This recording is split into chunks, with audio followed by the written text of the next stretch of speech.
Chapter 7. The Irrationality of Marginalist Economics. The foundation of the marginalist abstraction of the, quote, economy from, quote, society, of the ideal rationality of capitalism from capitalism's contingent social forms, is its demonstration of the, quote, formal rationality of the fundamental institutions of capitalist production, distribution, and exchange. The rationality of these institutions is formal in the sense that these institutions have a purely instrumental significance in relation to human action, providing only a technical means through which individuals can most efficiently achieve their ends, and so impose no substantive constraints on the ends pursued. It is only on this basis that social values can ultimately be reduced to the subjective evaluations of individuals. On the other hand, if the fundamental institutions of the capitalist economy could be shown to have a necessary substantive significance in subjecting individuals to social constraint, the marginalist abstraction of form from content, formal from substantive rationality, economy from society, would be deprived of any coherent foundation, and its ideal model would cease to have any explanatory validity. For marginalism, the constraints imposed on the individual by competition are not imposed by particular social relations, but express only the relative scarcity of goods in relation to human wants.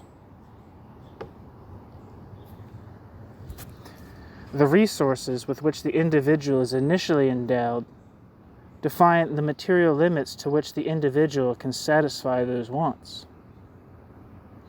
Production and exchange provide the means by which the individual can expand subjective utility within those material limits by transforming less into more desirable goods. The institutions of capitalism, then, provide the means by which the necessary conflicts of interest between individuals in the face of natural scarcity can be optimally reconciled on the basis of subjective assessments of individual utility. In particular, the freedom of the market ensures that every individual has the maximum opportunity to increase the subjective utility of the goods in her possession, while ensuring that no such increase is achieved at the expense of any other individual. I have already looked in some detail at Marx's critique of the rationalistic naturalism of classical political economy in his youthful critique of alienated labor, which he developed more systematically in his analysis of the fetishism of commodities and the Trinity formula. Marx showed that the individual is only constituted as a private individual and property as private property on the basis of a mode of social production in which the coordination of social labor is achieved through the alienated form of the exchange of the products of labor as values. The apparent form of exchange, as the exchange of things between individual property owners, is accordingly only the fetishized form of appearance of social relations between peoples. Between people, not peoples.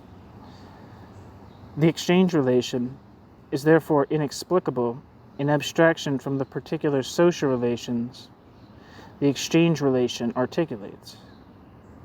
The form of exchange cannot be detached from its social content, a content which political economy only conceals by attributing social powers to things.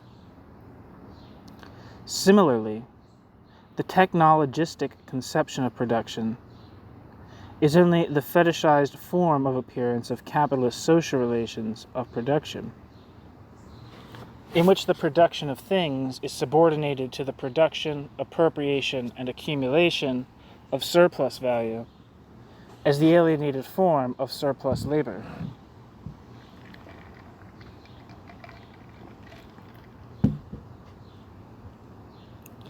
To the extent that marginalist economics took over the liberal foundations of political economy, in its concepts of the abstract individual, private property, the division of labor, exchange, money, capital, and wage labor, Marx's critique applies to marginalist economics with as much force as it applied to classical political economy, and does not need repeating here. From this perspective, marginalism retreats from the Ricardian attempt to connect labor to labor's social forms, which define the scientific ambition of classical political economy, to provide no more than a systematic formalization of the fetishized forms of appearance of capitalist social relations of production. On the other hand, in abandoning the project of providing a comprehensive theory of society, marginalism restricted its ambition. It is not in itself a criticism of marginalist economics to argue that it abstracts the analysis of exchange from the historically specific social relations which are articulated in the exchange relation, because this is precisely what the marginalist presents as their scientific achievement. They did not deny the specific socio-historical character of capitalist social relations, but assigned their study to the subordinate disciplines of social economics and sociology. In order to show the relevance of Marx's critique of political economy to the critique of marginalist economics, we have to show that this abstraction is illegitimate by establishing the incoherence of marginalist economics in its own terms. The central argument of this chapter is that the formal rationality of the fetishized forms of appearance of capitalist social relations cannot be abstracted from the substantive irrationality which derives from the irrationality of the social relations of capitalist production with which they articulate. I will develop different aspects of this argument in the following sections.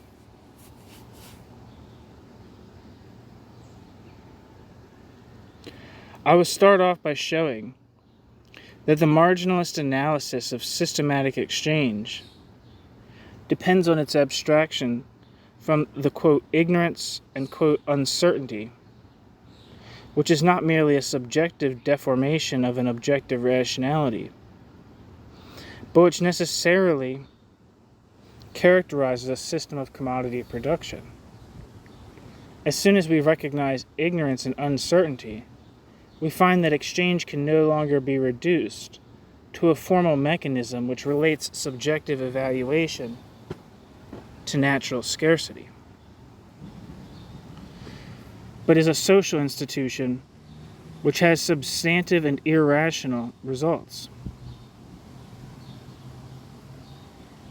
These results are not purely incidental, but are determined by the character of the social relations of production, whose reproduction is mediated through the exchange of commodities, and which determine that the substantive irrational results of exchange are systematic. In particular, the market regulation of the social division of labor in a hypothetical society of petty producers tends to lead not to the advance in the wealth of the nation, but to the cumulative growth of inequality and subsequent economic and social breakdown.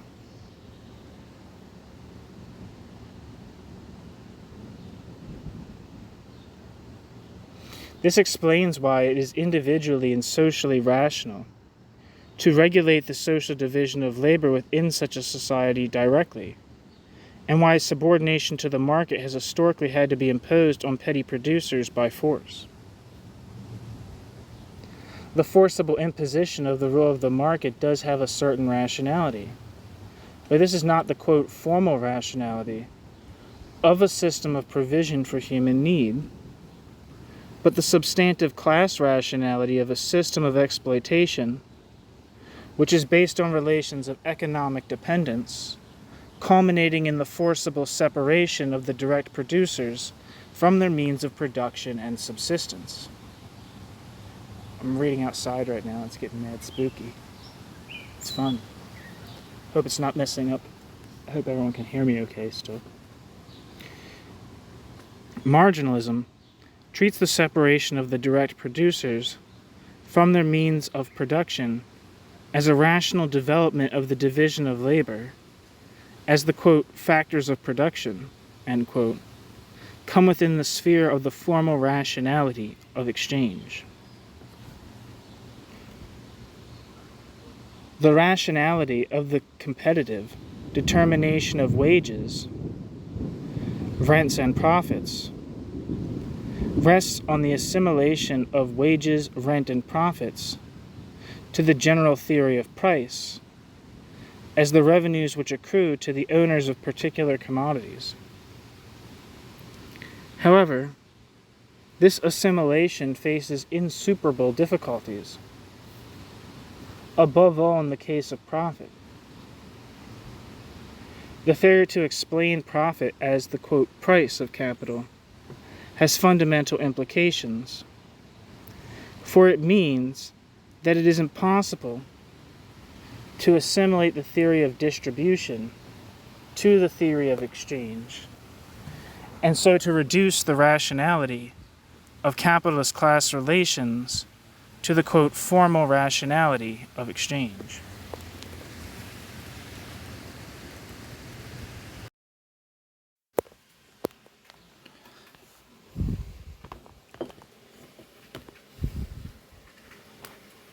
Finally, I turn to the dynamic relations between production, consumption, and exchange in a capitalist society, from which marginalism abstracts in considering only a static equilibrium. In abstraction from the dynamics of the market, the starting point of analysis is arbitrary.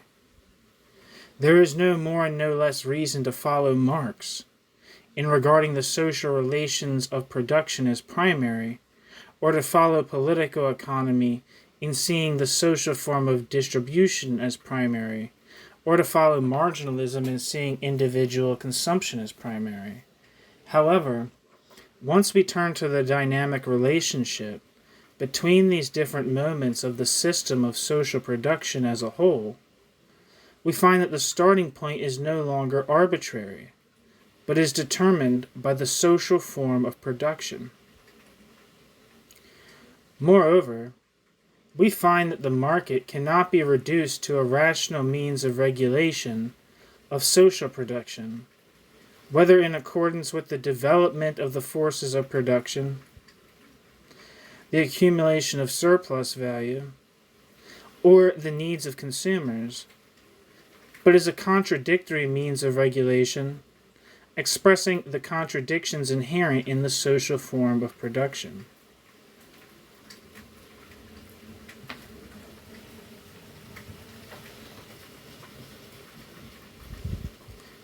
The irrationality of exchange and the problem of money.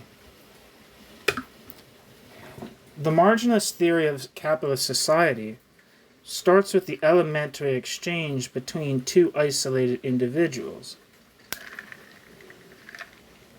possessing different sets of goods, and then seeks to show that the result achieved in the analysis of this elementary exchange relation continue to hold for increasingly complex systems of production, distribution, and exchange.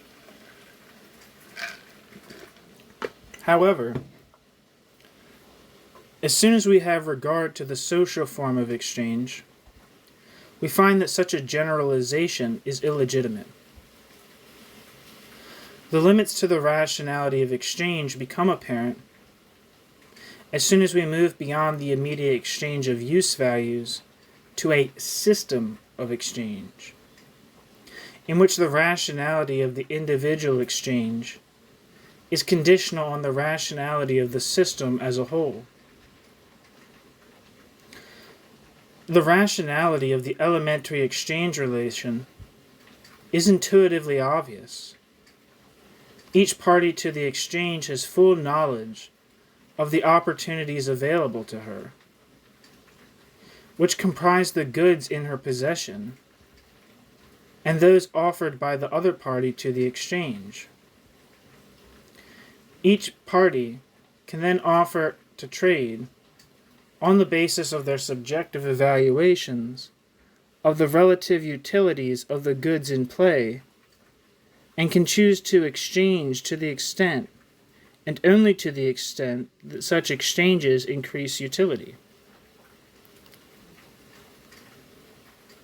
Thus, the rationality of exchange is constrained only by the physical resources in the possession of the individual, and the subjective judgments of the parties to exchange, so that prices express nothing but individual assessments of relative utility of things.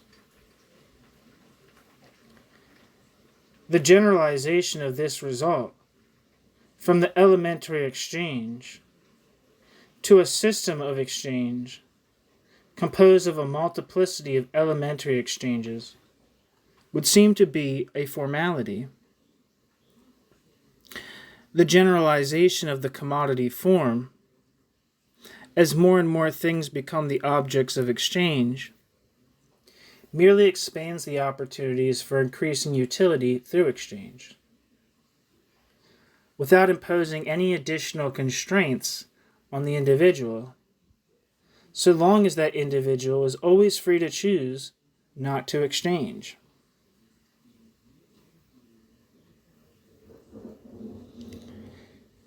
This generalization is illegitimate, for as I have argued in Chapter 4, it conceals a change in the form of the exchange relation,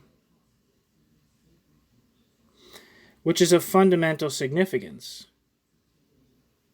In the immediate exchange relation, things are exchanged as objects of direct utility. However, a system of exchange does not exist in a multiplicity of such immediate and symmetrical exchanges, but comprises mediated exchange relations in which exchange is asymmetrical, no longer involving the direct exchange of use values for one another, but the exchange of use values for values. As a use value, a commodity is a mere thing, but as a value, the commodity is necessarily a socially determined thing, so that the exchange can only be analyzed as a socially determined relation. The rationality of each individual exchange, depending on the rationality of the system of which it is necessarily a part. The implications for the marginalist analysis of exchange become clear as soon as we turn to the explanation of money. For the marginalists, money is simply a means of avoiding the inconvenience of barter, which has no substantive implications.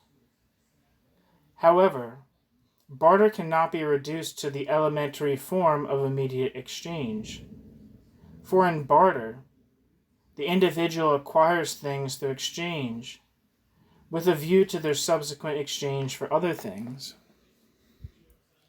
The quote, inconvenience of barter does not lie in the mediated character of the exchange relation, which requires the individual to enter two exchange relations instead of only one.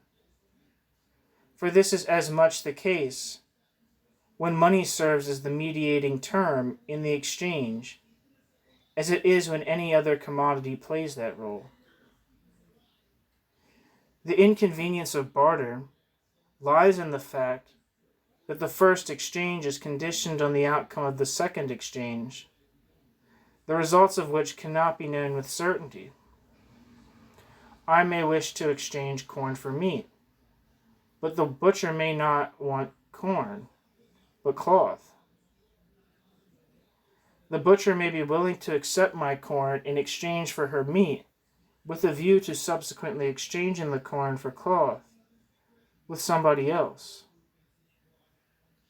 In this event, neither of us wants the corn in itself, but only as the means of exchange for something else. Corn serves in this exchange not as a use value, but as a value.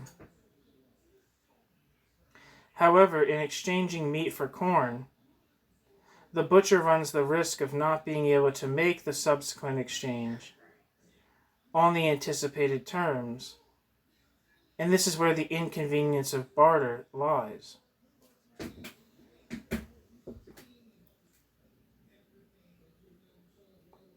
The quote inconvenience of barter lies. The use of durable, infinitely divisible commodities, with a high value in relation to their volume, as means of exchange, certainly removes some of the physical inconvenience attached to less suitable commodities. But it does not solve the fundamental problem of barter, that exchanges are made conditional on an uncertain outcome. If corn is not in general demand, the butcher will be unwilling to accept corn in exchange for meat. But the introduction of money does not solve this problem. For if corn is not in general demand, I will no more be able to exchange my corn for money than I was able to exchange my corn for meat. On the other hand, if I am able to sell my corn for money, the rationality of this exchange is not determined by the conditions of this exchange alone, but also my uncertain expectation of the future price of meat. It is the uncertainty of the outcome of particular exchanges that disqualifies particular commodities from serving as the means of exchange, and gives rise to money as the universal equivalent. However, money does not remove the uncertainty attached to particular exchanges. Money merely expresses that certain uncertainty in a universal form.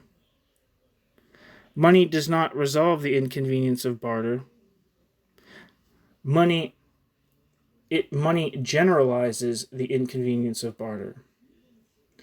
Far from expressing the rationality of exchange, money expresses the irrationality of a system of social production in which provision for human need is achieved only through the alienated form of commodity exchange. The expansion of money presents problems of a different order from those raised by recognition of inequalities of wealth and power, because the existence of money cannot be explained without abandoning the most fundamental assumptions of the marginalist model.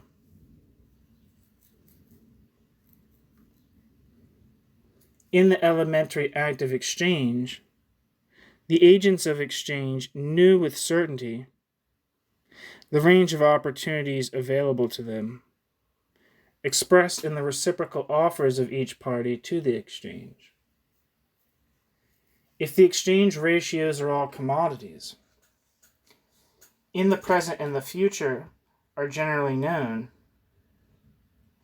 the results achieved in the analysis of the elementary act of exchange can be generalized to a system of indirect exchange.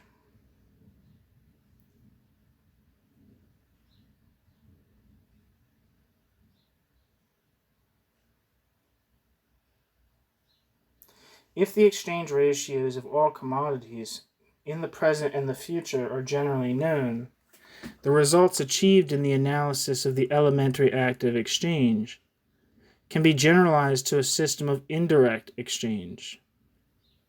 However, in the absence of uncertainty as to future exchange ratios, every commodity can serve indefinitely as means of exchange, and there is no need for one commodity to serve as a universal equivalent.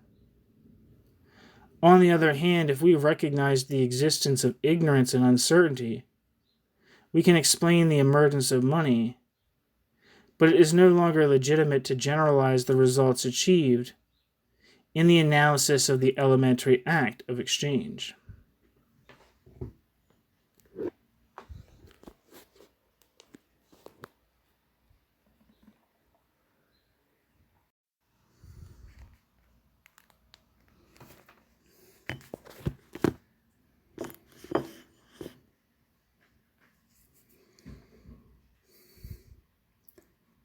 The irrationality of exchange and the problem of competition. The marginalist results can only be generalized to a system of indirect exchange if all the parties to exchange have certain knowledge of both the direct and indirect present and future opportunities that confront them. This knowledge is presented to them in the form of a set of market prices. However, to the extent that this set of prices does not define a market-clearing general equilibrium, these prices will change as soon as exchanges take place, leading to unanticipated and possibly undesirable outcomes.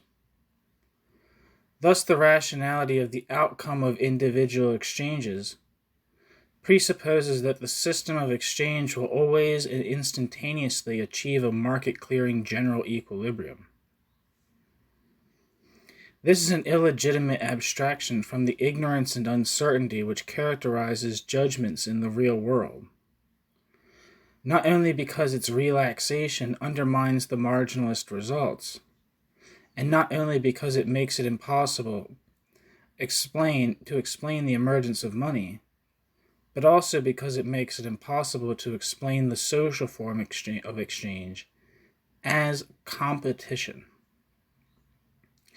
Marginalism itself recognizes that ignorance and uncertainty is of the essence of the system of competitive exchange. For this is the basis of its defense of the market against its socialist critics. It is only competition which can regulate social production on the basis of individual needs, because it is only through social processes of competition that individual subjective judgments are expressed in an objective form. However, the form of the rationality of the outcome of the competitive process presupposes that every individual can anticipate that outcome, in which case competition would be unnecessary.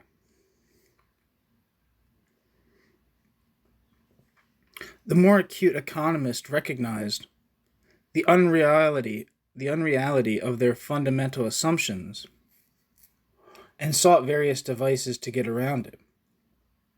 Thus, Walras recognized the conditionality of the rationality of each individual exchange on the rationality of the system as a whole in his device of tâtonnement,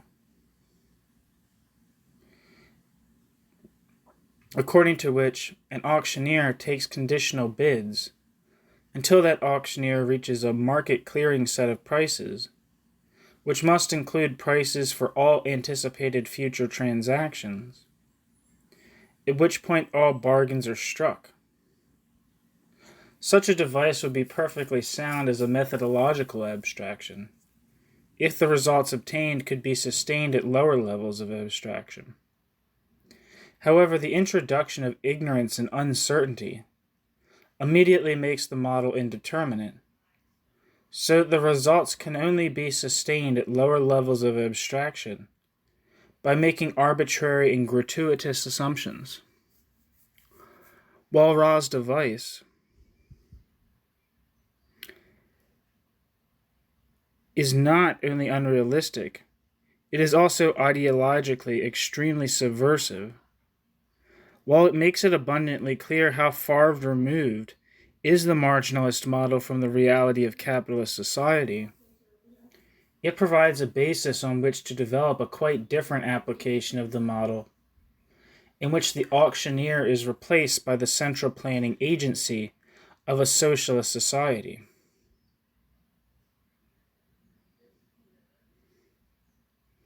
This was the main reason why the second-generation Austrians, Hayek and von Mises, were so strongly opposed to Walrasian general equilibrium theory. The Neo-Austrians reinterpreted the market as a dynamic information system, in which individuals convey information about their preferences through the prices they pay. For the Neo-Austrian model, it is no longer necessary to assume that every individual has perfect knowledge and perfect foresight, because knowledge is no longer an attribute of the individual, but is conveyed by market prices. The freedom of the market is not defended on the grounds of a necessary tendency to equilibrium, but on the grounds of its efficiency as an information system. The freer and more pervasive are market transactions, the greater the quality and quantity of information which the market can convey. Market disequilibrium creates the opportunity for profit by exploiting price differentials between markets. Entrepreneurs make their profits by acquiring and acting on knowledge of such market opportunities, and in so doing act as arbitragers, moving the system as a whole towards equilibrium. Failure in the market may be the result of circumstances which could not possibly have been anticipated.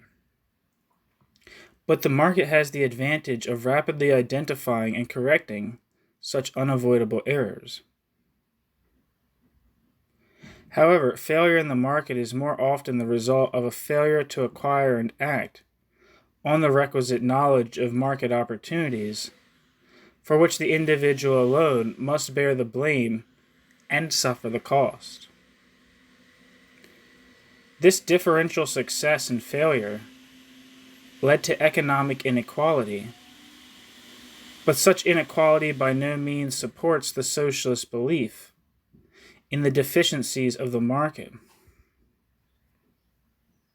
First, only the market can provide the information about consumer preferences on which a desirable allocation of resources depends. Second, however, unequal might be the outcome. The perfect market offers the most perfect equality of opportunity. Third, the reward of success and the penalties of failure provide the incentives to enterprise on which the dynamic efficiency of the market depends.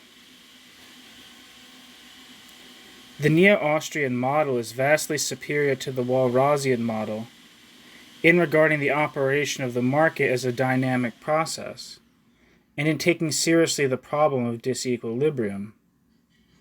However, in attempting to make the model more realistic, the Neo-Austrians have to abandon the rigor of the Walrasian system, with the result that they have no rational way of establishing their fundamental proposition of the beneficence of the market, which rests on nothing more than faith. In recognizing that the market can never achieve equilibrium, the Neo-Austrians abandon the possibility of demonstrating the rationality of a market solution, since even if the market process is an expression of the interaction of individual preferences, there is no way of showing that the market outcome is in any sense a realization of those preferences. In particular, because the Neo-Austrians have no way of conceptualizing the formal properties of their model, they have no way of establishing the supposedly stabilizing character of entrepreneurial activity, and so the socially beneficial character of entrepreneurial freedom. In short, the Neo-Austrians offer a more realistic model of exchange. But the conclusions the Neo-Austrians draw from that model have no rational foundation. This is why in practice the Neo-Austrian defense of the market rests primarily on their critique of the bureaucratic irrationality of the state, and above all of state socialism, and on the associated claim that the freedom of the market is the necessary and sufficient condition for political freedom and democratic participation. Alfred Marshall sought a realistic, but no more satisfactory solution by considering the system of exchange as the sum of a large number of separate markets, by distinguishing the short run from the long run. Marshall's assumption of ceteris paribus let him explore the interaction of supply and demand in each market separately, first in the short run and then in the long run. In the long run seen as the outcome of a series of short-run equilibria. This approach required less restrictive assumptions, made it possible to consider the microeconomic implications of market imperfections, arising from the existence of monopoly powers, ignorance, and uncertainty. But Marshall had no way of systematically exploring the interaction of the various markets, merely assuming that the system as a whole was no more than the sum of its parts. The significance of the interaction between markets for the demonstration of the rationality of exchange was considerably underestimated. Until the work of Keynes, because the validity of Say's law of markets was almost universally assumed. Within the framework of Say's law, the imperfect operation of the market might lead to a suboptimal allocation of resources, which implied that some incomes were lower than they might otherwise have been, while others might be higher, which may be undesirable, but is hardly a disastrous result. The significance of Keynes' general theory was that it showed that as soon as the necessary ignorance of economic actors is recognized, the outcome of market processes depends on expectations, which are necessarily non-rational and which can easily prove destabilizing, not only in particular markets, but in the system as a whole.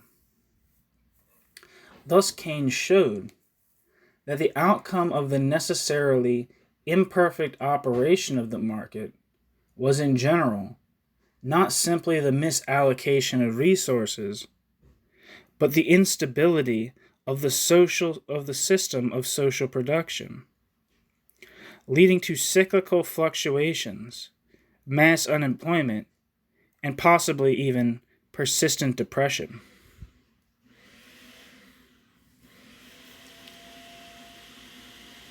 Keynes restricted his attention to labor and financial markets within the Marshallian framework, without realizing that his critique had more general application.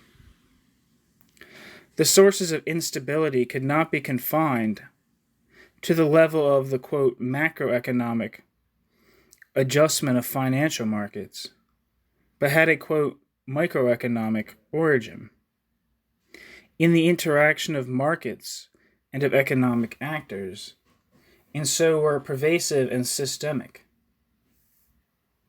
This led Keynes considerably to overestimate the ability of the state to stabilize the market by, quote, macroeconomic intervention, not realizing that the state was an economic actor like any other.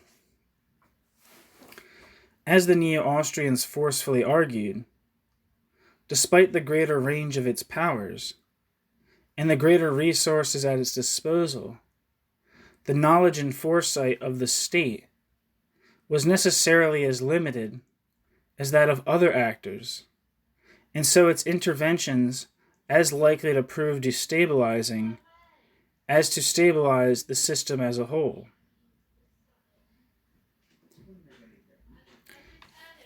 Keynes' results threatened to bring the whole marginalist apparatus tumbling down. The only way in which economics could handle those results was to neutralize them, reducing them to the effect of Keynes' particular assumptions about the formation of expectations in the face of ignorance and uncertainty, which could be eliminated simply by changing those assumptions. However, the significance of Keynes' argument was more than merely showing the possibility of general unemployment, a phenomenon very familiar to all but economists. Much more fundamentally, Keynes recognized that once the ignorance and uncertainty necessarily facing economic actors was admitted, there could be no presumption of the, quote, rational decisions of economic actors, that the rational decisions of economic actors would have rational results. Keynes did not fully appreciate the significance of this insight because he had no understanding of the systematic character of the rationality of the capitalist system of exchange.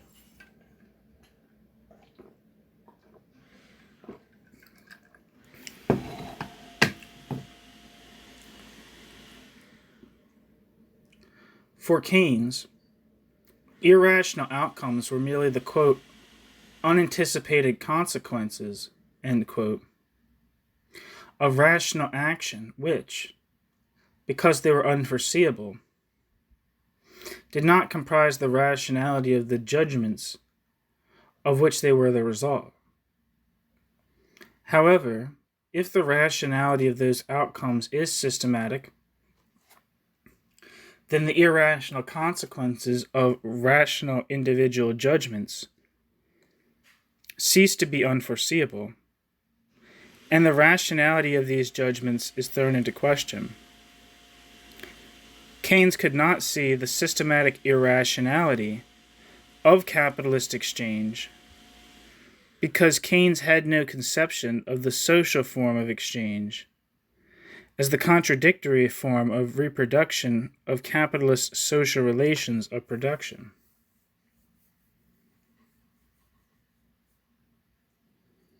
The marginalist failure to conceptualize the irrationality of exchange derives from marginalism's attempt to conceive of the outcome of exchange in abstraction from the social process of competition which regulate exchange relations.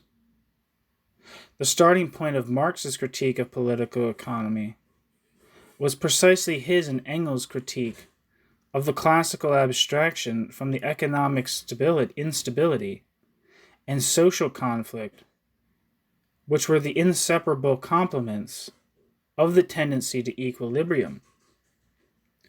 Engels, in his Outlines of a Critique of Political Economy, argued that the economist's law of competition depends on the consistent failure of the market to achieve equilibrium. Quote, demand and supply always strive to complement each other, and therefore never do so. The economist comes along with his lovely theory of demand and supply, proves to you that, quote, one can never produce too much, end quote, and practice replies with trade crises, which reappear as regularly as the comets. Of course, these commercial upheavals confirm the law exhaustively, but in a manner different from that which the economist would have us believe to be the case. What are we to think of a law which can only assert itself through periodic upheavals? It is certainly a natural law based on the unconsciousness of the participants. If the producers knew how much the consumers required, then the fluctuations of competition and its tendency to crisis would be impossible. End quote. Engels. Marx took up the same argument in his comments on James Mill, noting that Mill commits the mistake, like the school of Ricardo in general, of stating the abstract law without the change or continual supersession of this law, through which alone it comes into being. The true law of political economy is chance, from whose movement we, the scientific men, isolate certain factors arbitrarily in the form of laws. End quote. Marx. Quote, with just as much right, one could regard the fluctuations as the law and the determination by the cost of production as chance. It is solely these fluctuations, which looked at more closely bring with them the most fearful devastations, and like earthquakes cause bourgeois society to tremble to its foundations. It is solely in the course of these fluctuations that prices are determined by the cost of production. The total movement of this disorder is its order. End quote. Marx. Wage, Labor, and Capital. When we look at the reality of competition, we find that we are far away from the perfect rationality of the marginalist world of general equilibrium. In their early works, Marx and Engels tended to regard the instability of the market as the accidental result of its, quote, anarchic processes. However, in his later work, Marx came to see that the crisis tendencies inherent in capitalist exchange had systematic foundations in the contradictory form of capitalist production, so that, quote, the formal rationality, end quote, of capitalist exchange is inseparable from the, quote, substantive irrationality of capitalist production.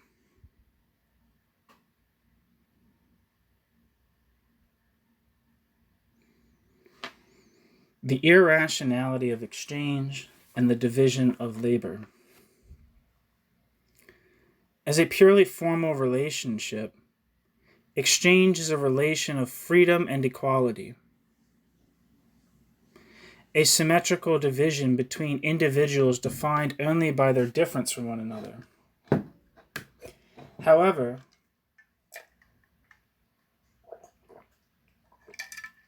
the real foundation of exchange that gives the relationship its content is the differentiation of the parties to exchange on the basis of their differential roles within a system of social production.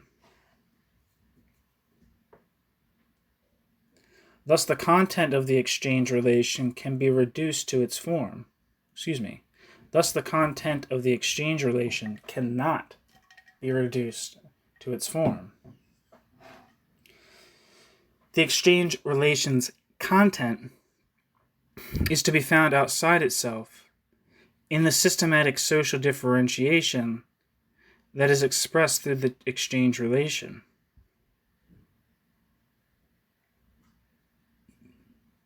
Moreover, the exchange relation is not simply the expression of the social form of production, but is the relation that mediates the material and social reproduction of the system of production. The rationality of exchange cannot, therefore, be detached from consideration of the rationality of the social form of production which it articulates. For marginalism, the social form of production is reduced to the technical division of labor, of which capitalism is only a rational development. The starting point of the marginalist analysis is the isolated individual confronting an external natural world in a relation of scarcity, which is a natural relation imposed by the need to labor in order to meet the individual's needs. The arrival of another individual immediately transforms the relation of scarcity into a social relation by providing a new objective need and a new means of meeting that need by exchanging products as commodities. Even this elementary and accidental social relation presupposes a social differentiation, for if the parties to exchange were identical, there would be no desire to exchange. If exchange is to be regular and systematic, it can only be on the basis of regular and systematic social differences, and in particular an extended division of labor, within which the productive activity of the members of society is oriented to and coordinated through the system of exchange. The division of labor imposes constraints as well as offering opportunities. The resources with which the individual sets out are not indifferent things. The particular characteristics of those things define the possible mode of participation of the individual in society. The skills and tools of the carpenter define the role of the individual in society as that of a carpenter. Similarly, the needs of the individual are no longer private needs, a matter of individual preference. To reproduce her material and social existence as a carpenter, the individual has to acquire not only her means of subsistence, but also the requisite tools and raw materials. Thus, both the needs and resources of the individual are socially constrained.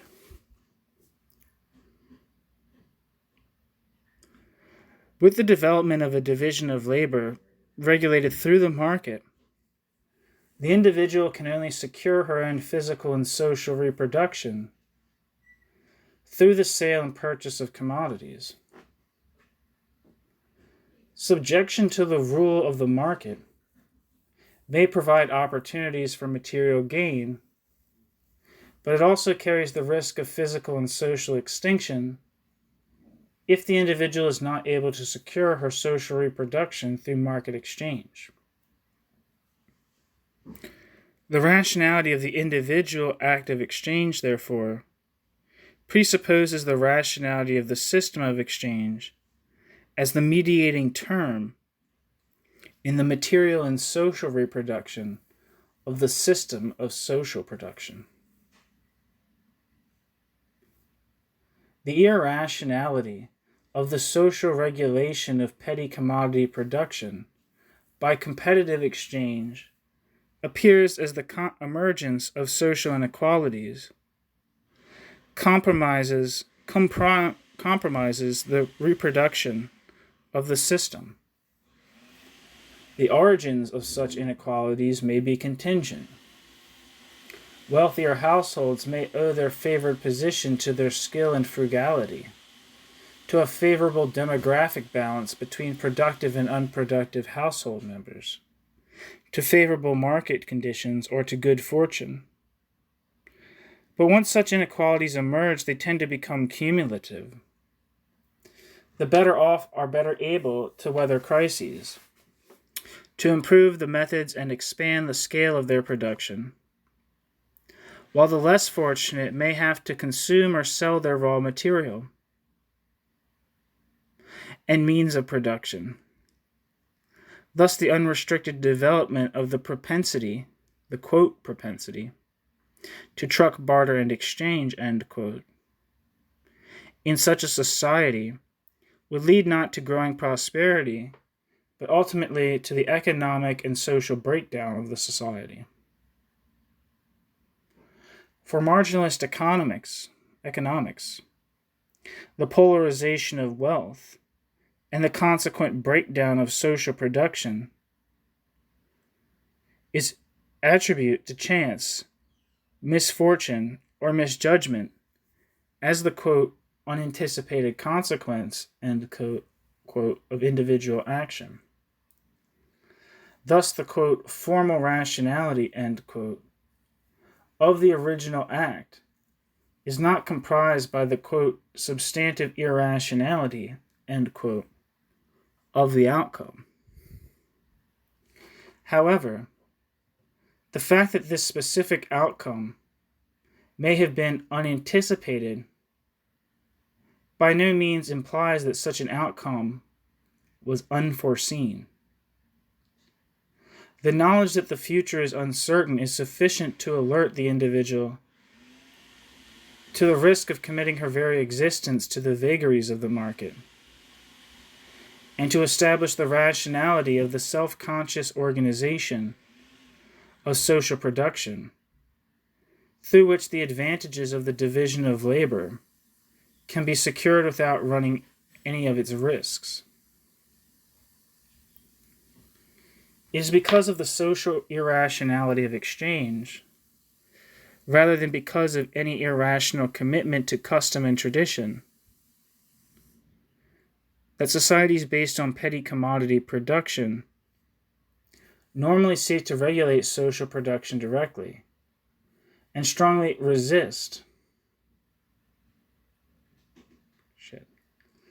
It's because of the social irrationality of exchange, rather than because of any irrational commitment to custom and tradition, that societies based on petty production, not petty commodity production, normally seek to regulate social production directly and strongly resist the commodification of production, or confine commodification within very strict limits. Far from being a spontaneous development of individual rationality, the freedom, in quotes, of the market is profoundly irrational for its victims, which is why it has had to be imposed on society by force, from within or without, however much force might be concealed behind legal forms as the enforcement of contract or foreclosure on loans and mortgages. The cumulative growth of inequality in the wake of the commodification of petty production may give rise to the emergence of new social forms, in which inequality becomes the systematic foundation of social production, based on the separation of the direct producers from their means of production and subsistence.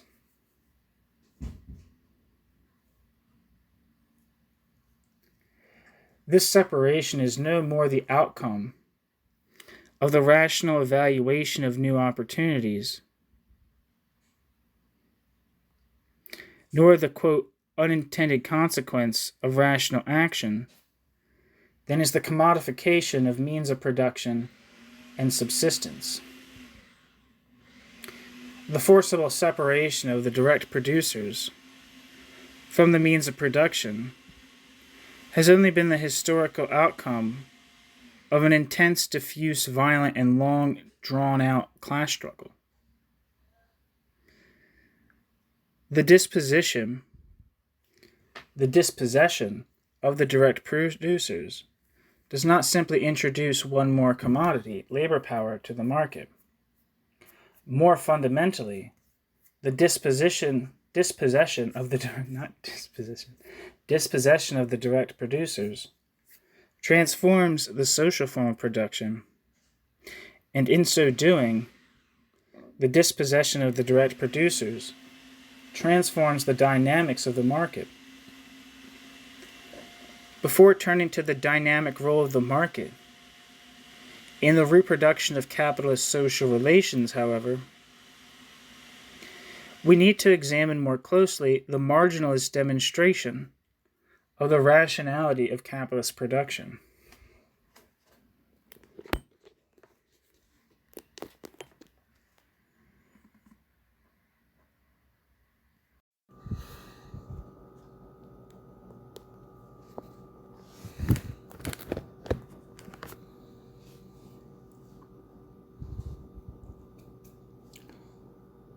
The irrationality of capitalism, the marginalist theory of profit.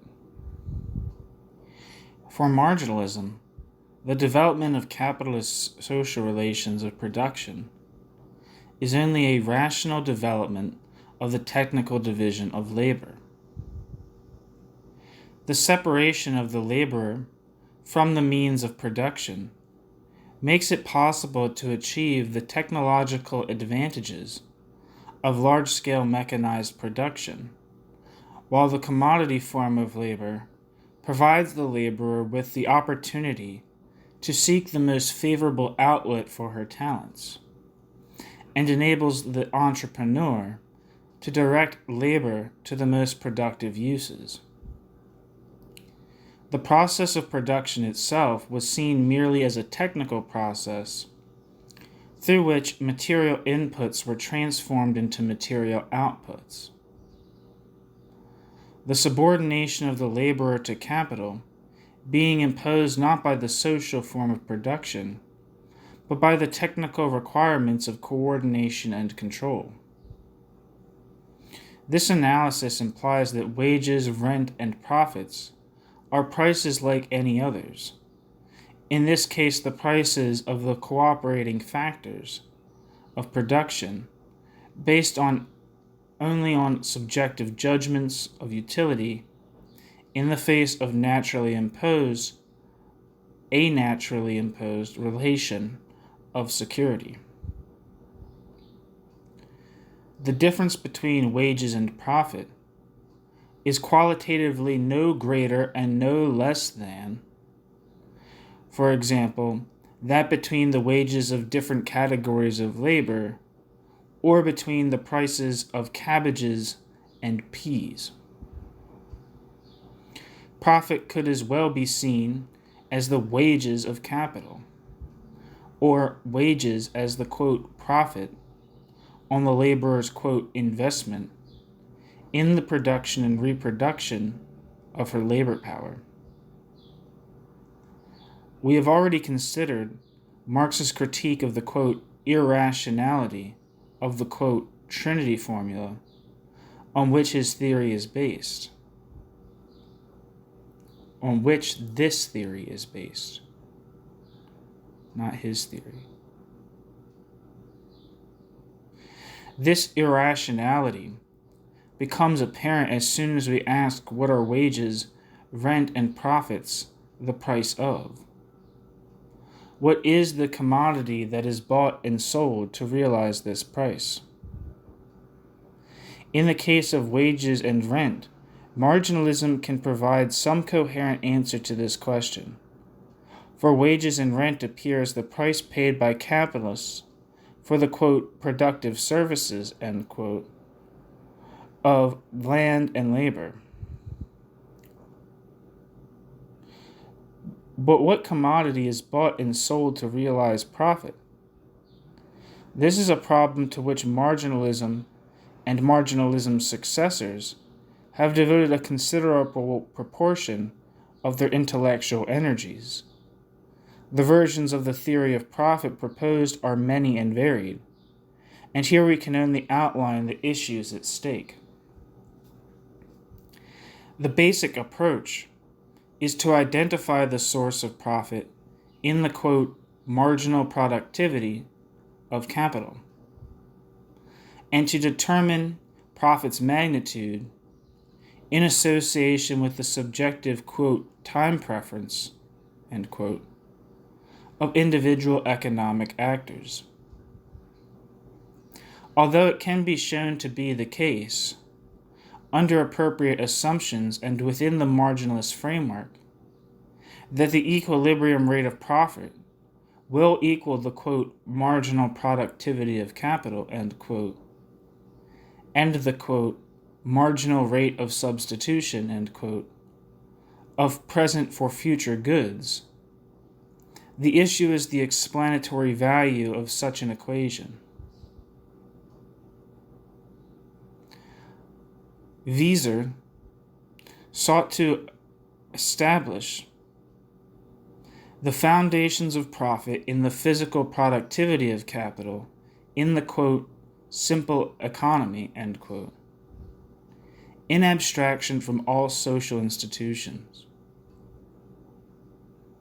To define capital in the simple economy, it is necessary to, quote, eliminate from the current practical concept every reference to the pecuniary form of capital and to private property, every suggestion of capitalistic power and exploitation of workers must be banished, end quote. Wieser. Thus, capital must be defined in physical terms as natural economic capital, that is, as produced means of production, acting within the process of economic reproduction. Profit is then explained by the contribution made to production by natural economic capital. And thus, quote, the productivity of economic capital is primarily physical, end quote. And, quote, the rate of interest is nothing more or less than an expression of the marginal productivity of capital. It indicates the utility cost which might be obtained by other uses of cost capital, end quote. Wieser. The argument has a certain intuitive plausibility, for we are accustomed to thinking of the means of production as, quote, productive. However, intuition here rests on ideological familiarity and not on reason. For the idea of the physical productivity of the means of production, independent and distinct from that of labor or land, is not something that has any meaning. Jevons was well aware of this and of its implications. Quote, we must regard labor, land, knowledge, and capital as conjoint conditions of the whole produce, not as causes of certain portion of the produce, a certain portion of the produce. Thus, in an elementary state of society, when each laborer owns all 3 or 4 requisites of production, there would really be no such thing as wages, rent, or interest at all. Distribution does not arise even in idea, and the produce is simply the aggregate effect of the aggregate conditions. It is only when separate owners of the elements of production join their properties and traffic with each other that distribution begins, and then it is entirely subject to the principles of value and the laws of supply and demand.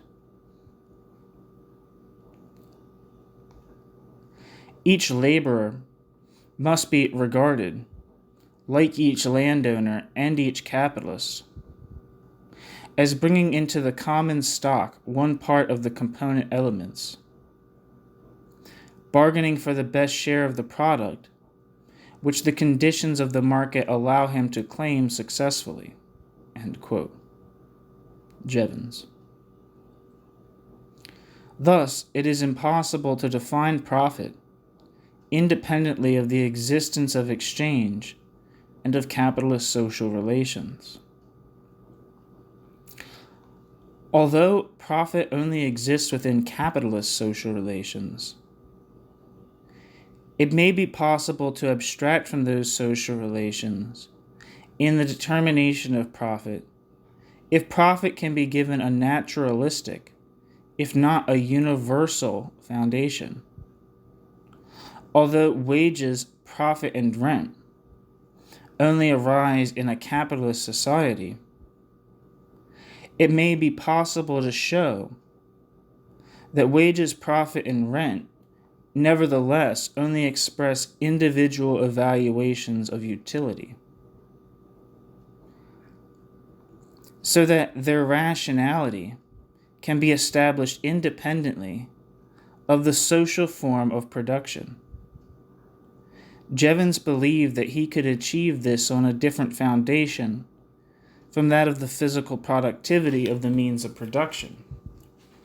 His theory was developed by Bombaverk.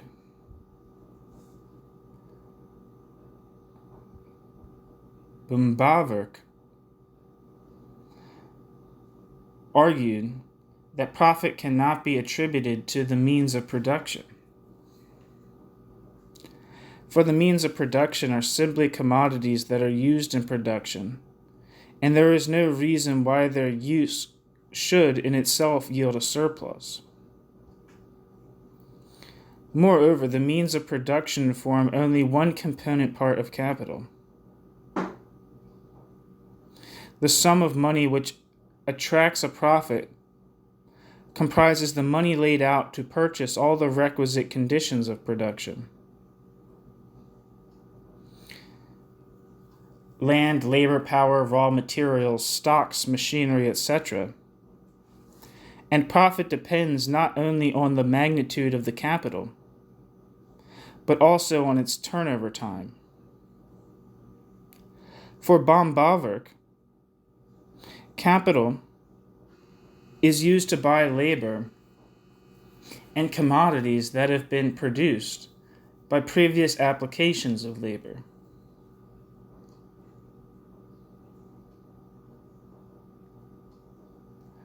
According to the marginalist model, labor has already been paid for its contribution to production, while commodities have likewise been bought at their value. Hence, there is no reason to believe that the mere consumption of these commodities will yield a surplus, while the consumption of other commodities does not. Moreover, capital is not a physical magnitude, but a sum of value, and its magnitude is determined, among other things, by the rate of profit. The magnitude of capital cannot therefore be specified independently of the formation of the rate of profit. The overall conclusion is that theories based on the marginal productivity of the means of production cannot give profit a naturalistic foundation. Bombaverk tried to get around this problem by arguing that capital was not an independent factor of production, but could be reduced to the past contributions of the original factors of production, land and labor. Profit arose not on the basis of the supposed physical productivity of the means of production, but on the basis of the time taken for a process of production to be completed. The essential form of capital is not the means of production, but the fund of means of subsistence that was required to sustain the labor force for the duration of the process of production. It was this wages fund that was advanced as capital. The time for which a given capital would have to be advanced would depend on the, quote, roundaboutness of the method of production. Roundabout methods of production are adopted because they are more productive. For example, productivity may be increased by spending time initially on making more sophisticated means of production instead of producing immediately with direct labor.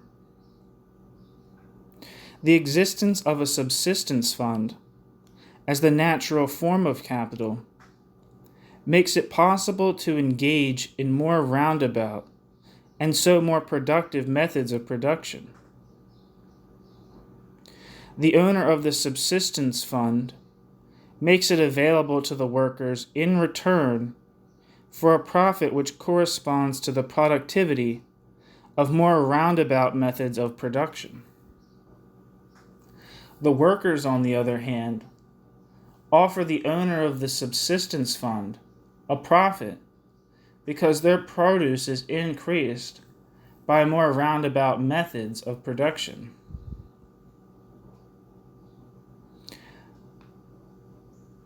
The Jevons-Bumbaverk approach to the productivity of capital is certainly superior to that of Wieser. But the Jevons-Bumbaverk approach does not avoid the fundamental problem of all such approaches. The problem is that the definition of the, quote, period of production, end quote, necessarily involves the accumulation of labor inputs over time, and this accumulation has to be carried out on the basis of given wages and a given rate of profit. Production periods can therefore only be specified for given wage rates and a given rate of profit. And so the relative productivity of different methods of production depends not only on the physical relation between inputs and outputs, but also on the distribution between wages and profits. Thus, this theory falls on the same grounds as did the theory that attributed profit to the physical productivity of the means of production.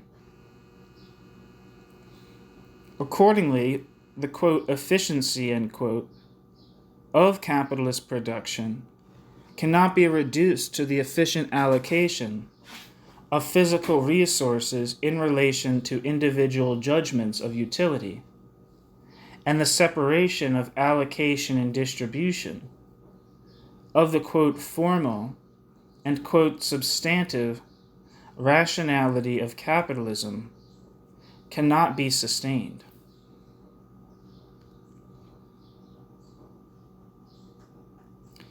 It is certainly the case that some methods of production are more productive than others, and under certain conditions it may be possible to specify the relative productivities of different methods of production. However, it is necessary to reduce outputs and inputs to a common standard to measure productivity, and this standard can only be a value standard.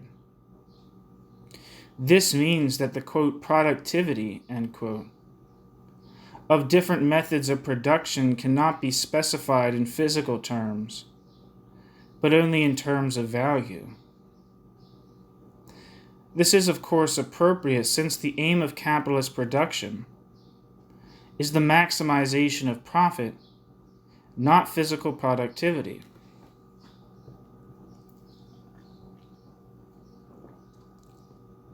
Thus, the concept of the physical productivity of the means of production, or of more roundabout methods of production, is a concept that has no meaning. It is impossible to specify the productivity of different methods of production in abstraction from capitalist social relations, nor to determine the rate of profit in abstraction from the specific form of distribution.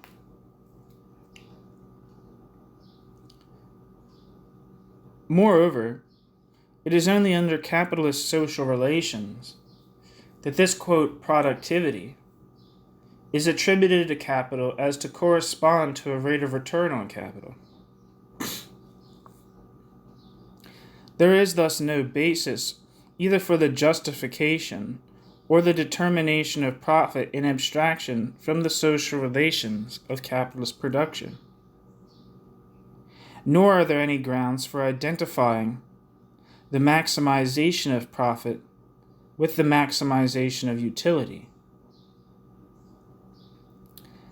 Profit is merely a portion of the social product appropriated by capital on the basis of capital's monopolization of the ownership of the means of production and subsistence.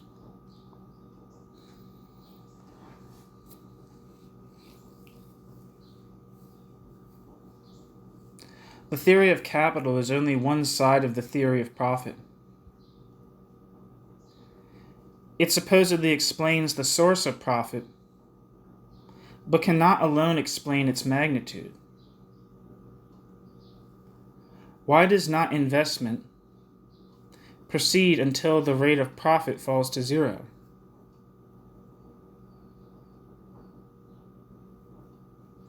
To explain the magnitude of profit, we have to refer also to the supply of capital. The marginalist answer is that saving is the source of capital, and that saving is based on a choice between present and future consumption. If people value present goods more highly than the same goods in the future, they will demand a positive rate of return as the incentive to save. The supply of capital is therefore limited by this, quote, time preference, end quote, which provides the subjective motive for saving to which interest corresponds as a reward. Most explanations of this time preference are based on gratuitous and often implausible psychological explanations. In general, there is no reason to expect psychological time preference to be positive rather than negative. Indeed, in conditions of uncertainty, such deferred gratification is a much less plausible and far less rational psychological phenomenon than the overvaluation of present satisfactions. If individuals expect to be better off in the future, present goods will have a higher marginal utility than future goods. So that far from deferring consumption, individuals will be prepared to borrow at interest to finance present consumption. In general, the relationship between saving ratios and interest rates is notoriously indeterminate and unstable. The theory of time preference is as unrealistic as a theory of the supply of capital, as it is inadequate as a justification for profit. Net working class savings may be diverted through financial institutions to augment the supply of capital, but the characteristic source of new capital is not workers' savings, but realized profits. The theory of time preference is quite inappropriate to the consideration of the motivation of the capitalist. The allocation of resources between present and future consumption presupposes a relation of scarcity that is not characteristic of the relation of the capitalist to the means of consumption. The capitalist's motivation for reinvesting profit is not the provision of future means of consumption. The capitalist's motivation for reinvesting profit is the continued production of profit for profit's own sake, an orientation which is profoundly irrational, but which is imposed on the capitalist by competition as the condition of the capitalist's reproduction as a capitalist. It is only by constantly transforming the methods of production, introducing new technology and new work practices, that the capitalist is able to keep his capital intact. Thus, the motivation of capitalists is not an aspect of their irrational subjective orientation.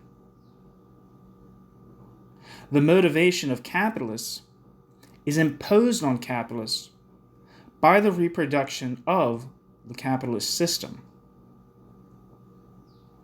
Keynes rejected the marginalist theory of profit, according to which the rate of interest was determined by the relation between savings and investment,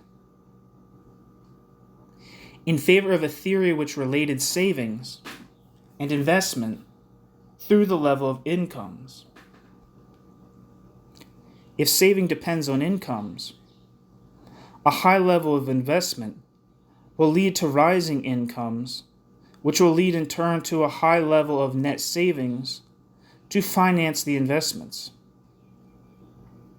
Similarly, a low level of investment will lead to stagnating incomes and correspondingly stagnating savings.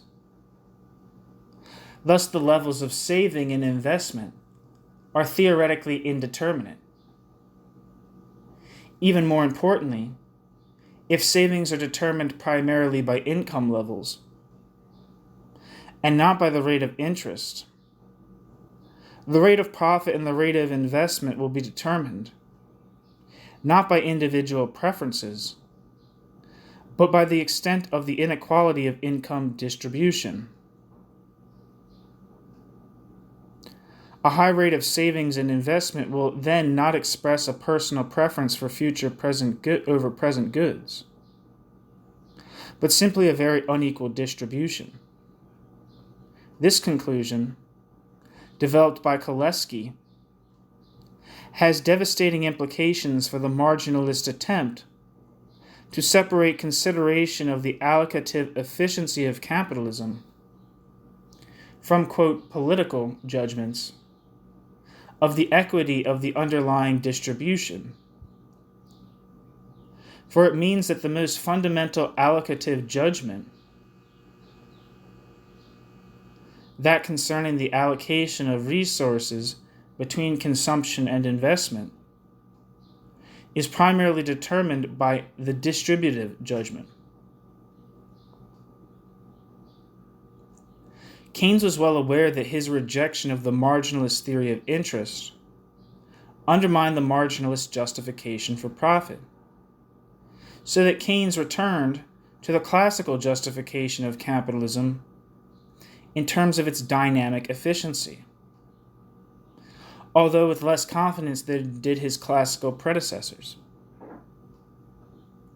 This justification was based on the presumption that the growth in the wealth of the nation depends on a high rate of productive investment, and that the primary source of productive investment was profit, so that any redistribution of profit in favor of wages, rent, or unproductive expenditure would diminish investment to the detriment of the growth of the wealth of the nation. This justification cannot be sustained within the individualistic framework of marginalist economics, because the close interconnection between productive investment and technological advance means that those whose actions determine the dynamic efficiency of capitalism are not necessarily those who benefit from it. This was precisely the dilemma that Adam Smith captured acutely. For Smith, the growth of the wealth of the nation depended on the capitalists maintaining a high level of productive investment. However, the beneficiaries of this growth were the workers, the landowners, and the state, while the capitalists faced the prospect of a falling rate of profit, and so sought to restrict investment.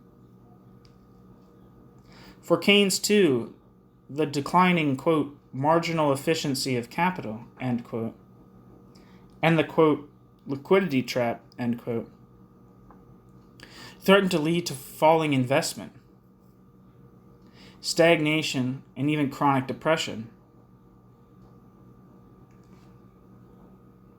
For both Smith and Keynes, the justification of profit lay in its role as the source of productive investment. And profit was only justified to the extent that capital was in fact employed productively.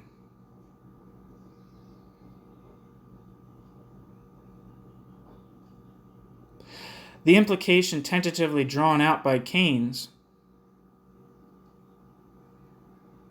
I misread that last sentence.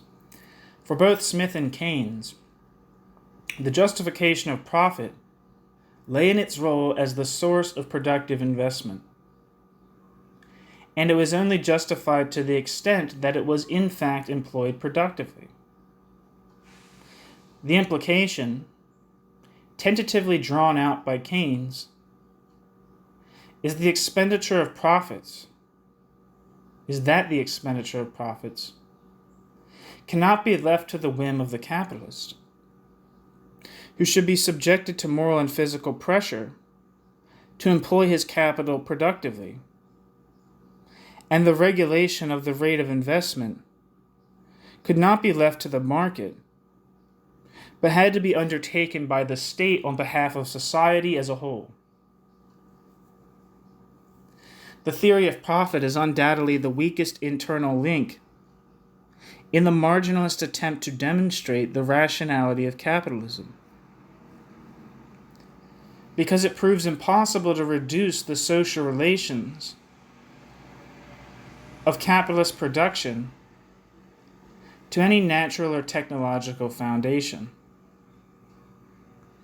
This not only means that capitalist social relations cannot be attributed any independent rationality, but it also means that, within those social relations, the rate of profit has no substantive significance,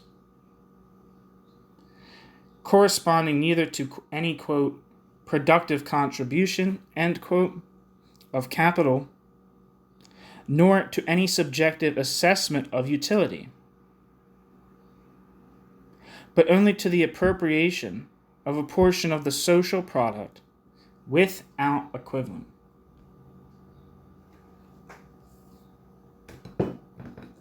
The contradictory social form of capitalist production.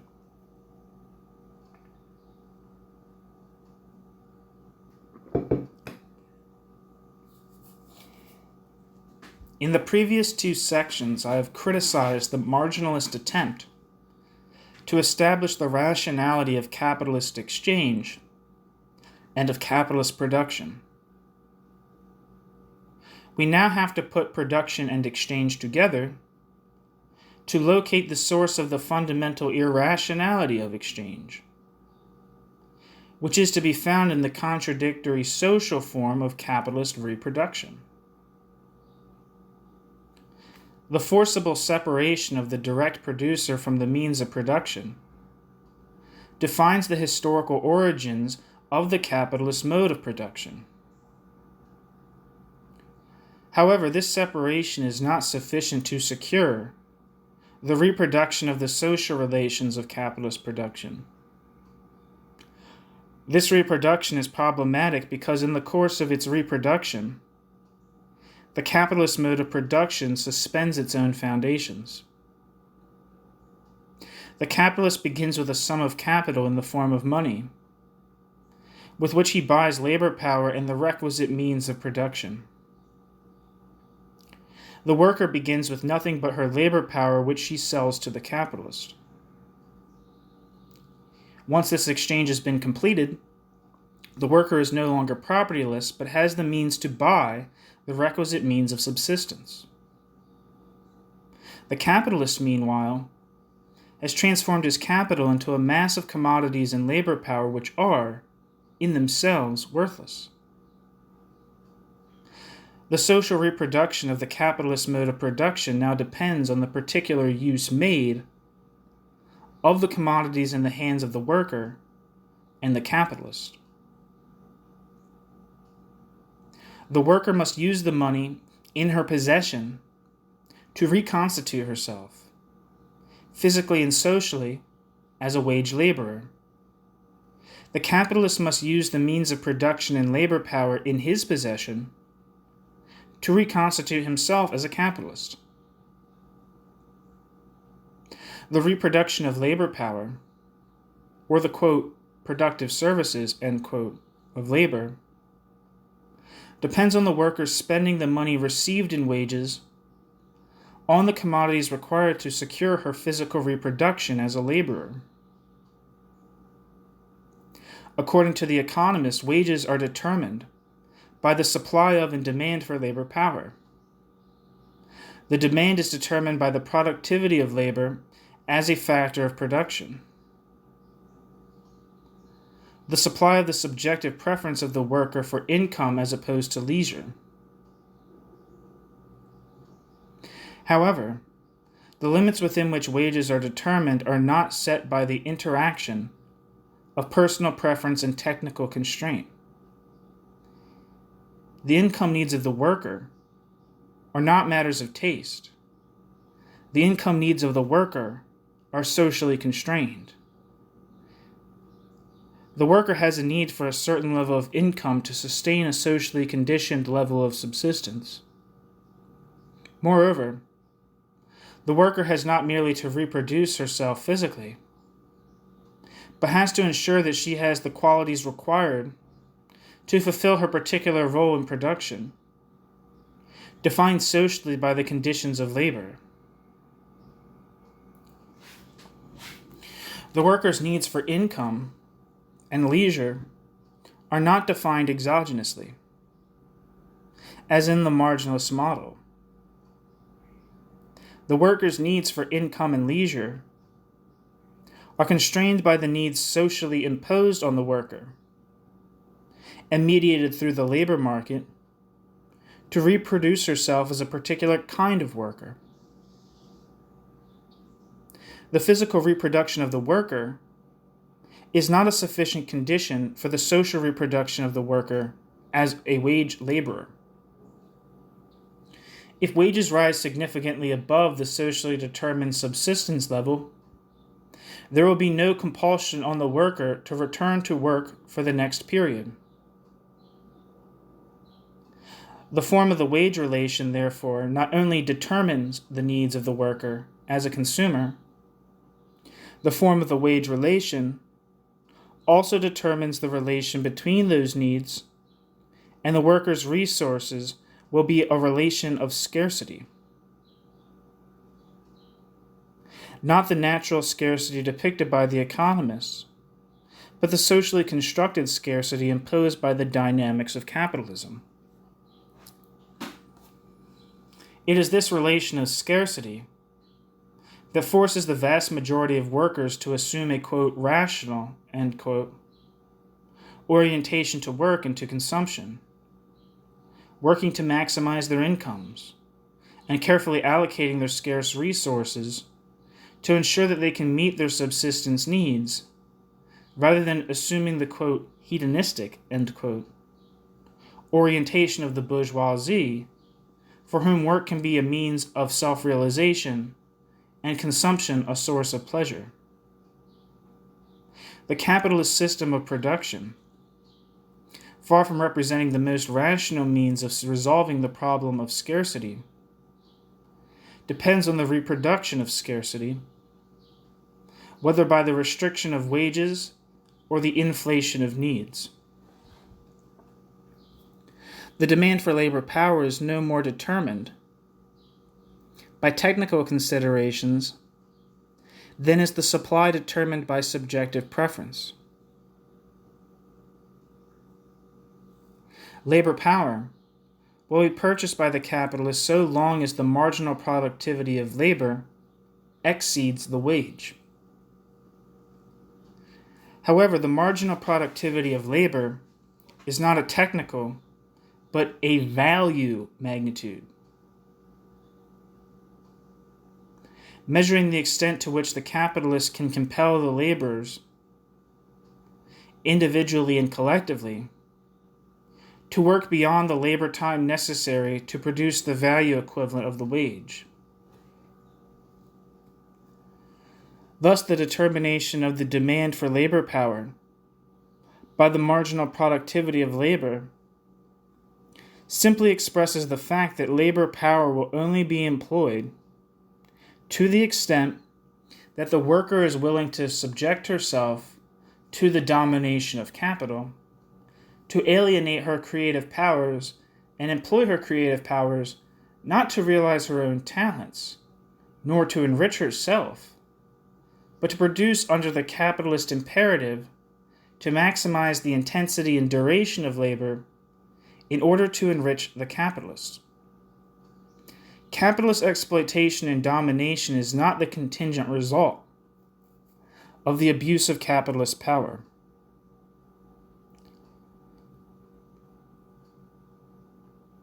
It is the alienated social form to which the worker is forced to submit as the necessary condition under which the worker can secure her own physical and social reproduction. The labor market, far from being the means by which individuals freely make choices between income and leisure subject to the technical constraints of labor, productivity, transmitted through the market, is the means by which the subordination of the worker to capital is reproduced. Thus, the reproduction of labor power is ultimately subordinate to the reproduction of capital. The subordination of labor to capital is not a matter of the subjective will of the capitalist, nor of the capitalist's abuse of his economic power.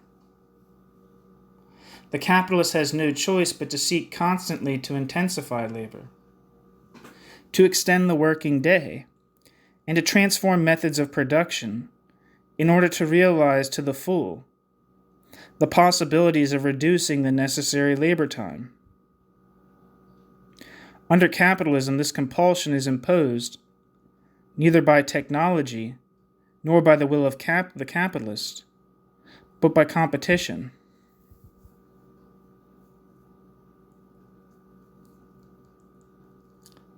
Capitalist competition is not the rational instrument through which social Capitalist competition is not the rational instrument through which social production is subordinated to human needs, depicted by the marginalists. Competition is the form in which capital presents itself as a barrier to its own reproduction. The pressure of competition is the result of a constant tendency to the overproduction of commodities, which threatens the less successful producers with liquidation. However, this tendency to overproduction is not merely an accidental dislocation of the market, but is the expression of the inherent tendency for capitalism to develop the forces of production without regard to the limits of the market. This tendency is profoundly irrational, but this irrationality is again not the result of any subjective irrationality on the part of capitalists, but of the objective irrationality of capitalism, determined primarily by the uneven development of the forces of production, as capitalists struggle for a competitive advantage by developing new methods of production.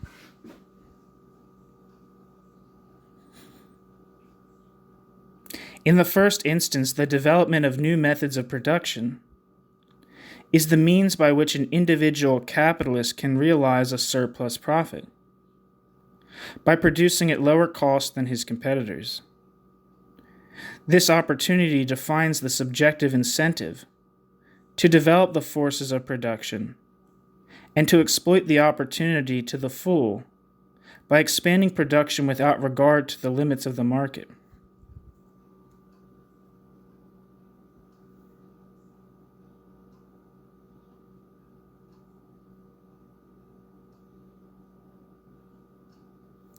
But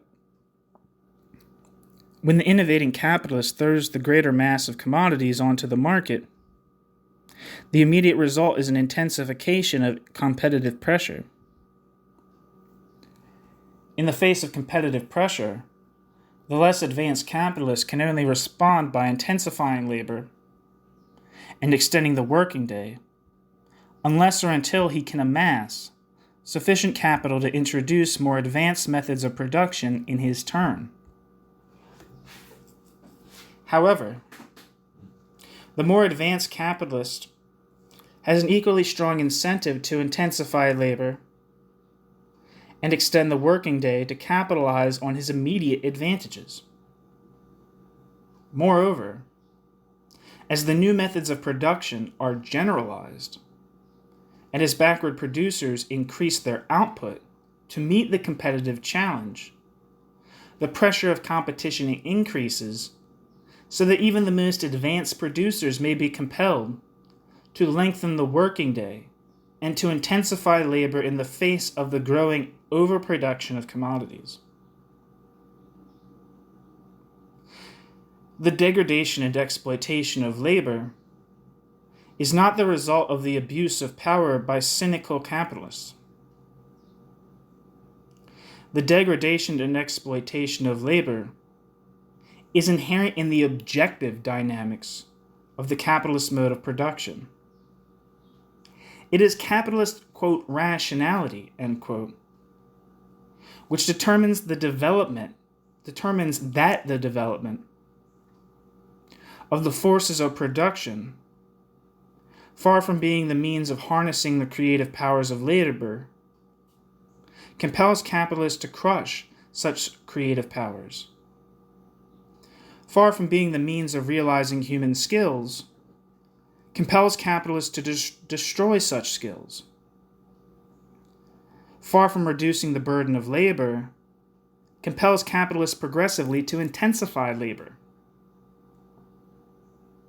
It is hardly surprising that the contradictory tendencies of capitalist development necessarily give rise to a class struggle in which the workers individually and collectively resist the imposition of the, quote, irrational rationality, end quote, of capitalist production. The pace of development of the productive forces in a particular branch of production is not determined by the desire to satisfy human wants or by the emergence of new human needs, but by such factors as the pace of technological advance, the gestation period of new investment, and the size and age of the existing stock of fixed capital, which serve to encourage and sustain the overaccumulation of capital. However, even if productive capacity is expanded without regard to the limits of the market, the expanded product has to be sold if the enlarged capital is to be realized and the reproduction of capital achieved. This determines the tendency of capitalism to develop the market on a global scale. Thus, the expansion of the market and the creation of new needs is not the cause of the dynamism of the capitalist mode of production, but the consequence of capital's attempts to overcome the barriers to its reproduction represented by the tendency to the overaccumulation and uneven development of capital. However, the growth of the market, far from liquidating the tendency to overaccumulation of capital and the overproduction of commodities, only serves to give that tendency a renewed stimulus by sustaining the opportunity for surplus profit.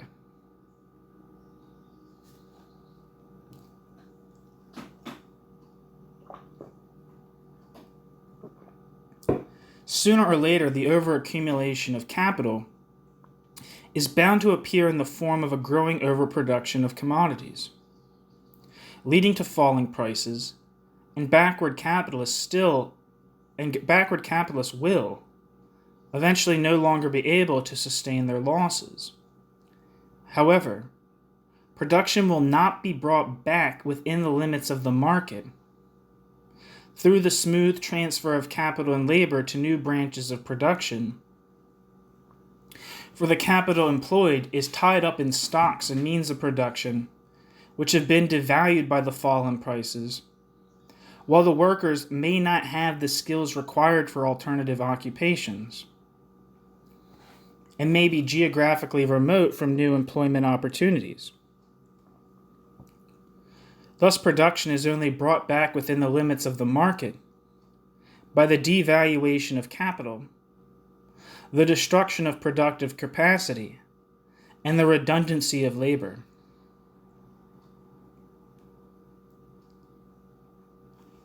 This adjustment may take place piecemeal and gradually, or it may occur more dramatically in the face of a generalized crisis. The tendency for capitalist accumulation to take the form of overaccumulation and crisis is characteristic of all branches of production at all times. But it is developed unevenly.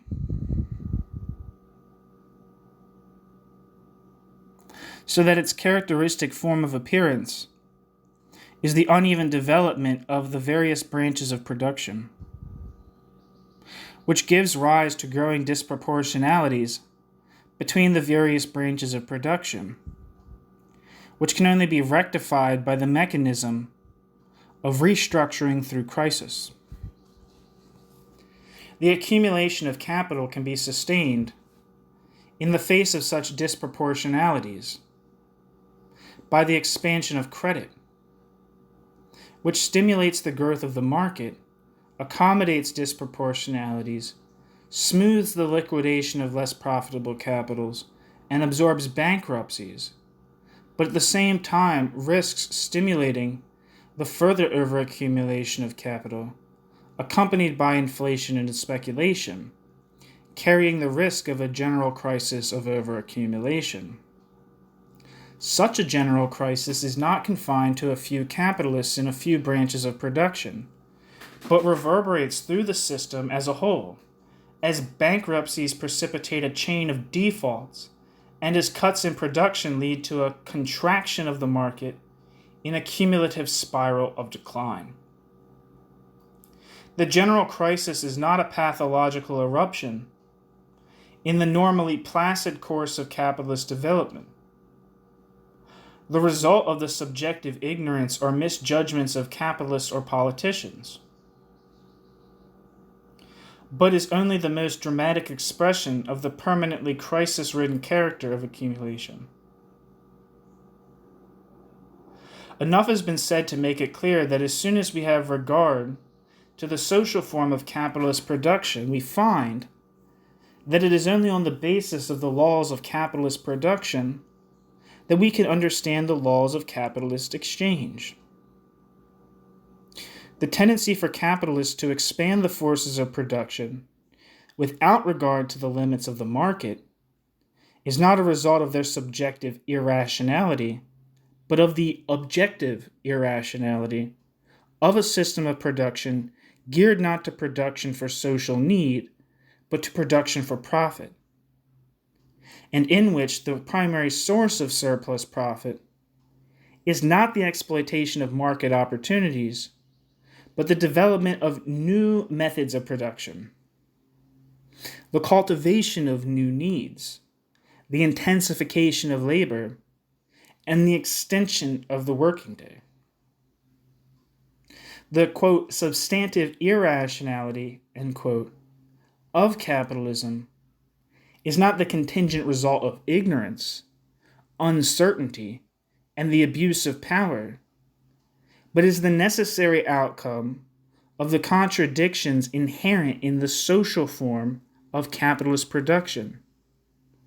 The substantive content that subverts the, quote, formal rationality, end quote, of exchange.